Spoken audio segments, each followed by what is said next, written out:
Today, I'm going to give you the 3 most powerful tips to stop hunger and food cravings once and for all. The third tip I think is the most important, so make sure you watch the video all the way through. And I'm not talking about tips like drinking a lot of water, not skipping breakfast, and eating more protein throughout the day. I'm talking about taking an approach that's actually going to get you to want to stick to your diet plan. It's no secret that in almost every study done on dieting, most people fail their diet plan in the long run. It's also true that in each of these studies, there's always a group of people that are able to lose a lot of weight and maintain that weight loss over a long period of time.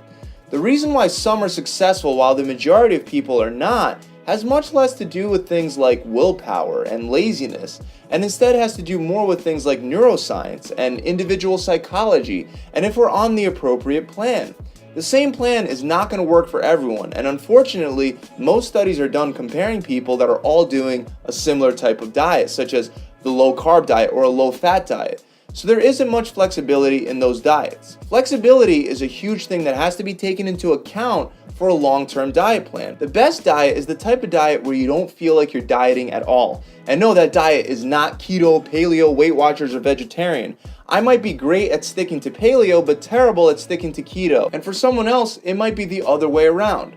For long-term dieting, it's highly individual, so it changes from person to person. If you feel like you're dieting in the sense that you feel hungry all the time, you're probably fighting biological impulses of hunger, triggering starvation mechanisms in your body, and chances are very high that you're going to wind up binging sooner or later. Eventually, you have to find a way to have flexibility in your diet. And when I say flexible dieting, there's a lot of different things that come to mind, like if it fits your macros or intermittent fasting, for example. But I'm not even talking about that. I'm talking about eventually finding a way to diet without feeling like you're dieting at all. I want to give you 3 tips right now that are truly incredibly powerful ways to help you keep your diet flexible without even thinking about it. Okay, so tip number 1 is to recognize the difference between brain hunger and body hunger. Your body has an actual need for food which needs to be fulfilled or else you'll literally starve.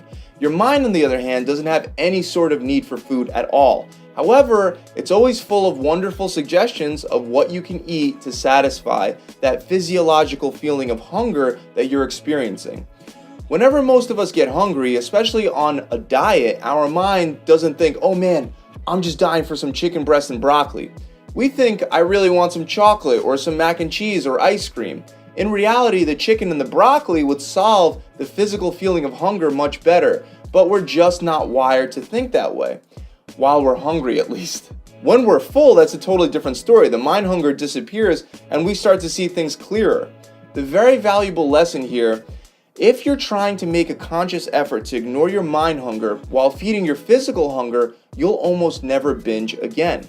What I mean is that when you get hungry and your mind starts saying, all I want is some Doritos, promise your own mind that you're gonna allow yourself as many Doritos as you want, but only after eating a wholesome meal made of real single ingredient foods, preferably high in vegetables and protein to fill you up. 9 out of 10 times you'll notice that after you eat real food, your hunger will go away and you won't even want that junk food that your mind was desperately begging you for. And even if you still do want those Doritos, you'll have them, but you're gonna have significantly less because your stomach's gonna be filled with real food. This makes it super important to solve that physical feeling of hunger as fast as you can. If you have fresh meals already prepped in the fridge, it makes it a lot easier to not tax your willpower to battle your hungry mind. Again, the speed at which you can kill that body hunger is critical. By identifying the difference between your physical feeling of hunger and your mind suggestions, you can effectively prevent binge eating. And binge eating, by the way, guys, is the downfall of most diet plans and the cause of weight regain after losing weight. The second major way that you can battle your hunger and your cravings is by staying away from addicting foods. It's going to take a long time before food companies start getting put more and more under the microscope, so to speak. Until then, there are ingredients in our food that are more addicting than others. Even though Oreos or candy might taste good right now, I'd be willing to bet that if you stayed away from those foods, those snacks, for a consistent enough amount of time, when you would come back to them, you would literally get sick. So these foods are not good for us and they're addicting. High fructose corn syrup, artificial flavors, additives, sugar, and flavor enhancers all trick your brain and are addicting. What's worse is that these artificial flavors and excess amounts of sugar get your taste buds used to a crazy amount of stimulation. And when real food like fruit comes into the picture, it becomes impossible to match the dopamine release that you get from the unnatural sources full of added sugar. Luckily, you can reset your palate by staying away from these addicting ingredients for a consistent period of time. Cheese is actually another one that is shown to have some addicting effects, so keep that in mind too. Finally, the last tip, back to what I was saying in the very beginning, is about flexible dieting. Rotate your food sources to enjoy all of them without over-consuming. What I mean by this is that even junk food has its place in a well-balanced diet. After you already reset your palate and aren't dealing with food addiction, you can eat those snacks that you enjoy in moderation. You can eat things like pasta, bread, and cereal if you simply balance it out with your other meals. The last thing you want to do is plan a long-term diet with restrictions, because when you tell yourself not to think of a purple elephant, what's the thing that you're going to think of first? It's the same with restrictions. To not allow yourself pasta or chocolate or ice cream for the rest of your life will set up the perfect conditions for binging. Always remember, the most successful long-term dieters are the ones that don't even feel like they're dieting at all. There's always a way to balance your food intake, whether it takes you a day or a week. You can balance it out. With strategies like fasting and if it fits your macros at your disposal, you can always balance your intake and allow yourself plenty of treats, ultimately preventing you from over-consuming due to scarcity and starvation mechanisms.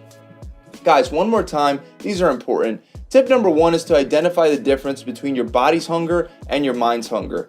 Tip number 2 is to stay away from processed, addicting foods until you reset your palate, and after that, really limit those foods. And tip number 3 is to rotate your food sources so you can enjoy a very large, satisfying variety of tasty foods.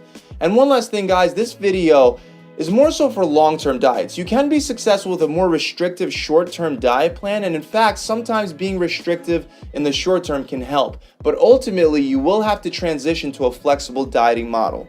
I really hope this video has helped you guys out. If you enjoyed it, make sure you subscribe to this channel and visit my website, gravitytransformation.com, where we give you much more than just another workout and diet plan. I'll see you guys soon.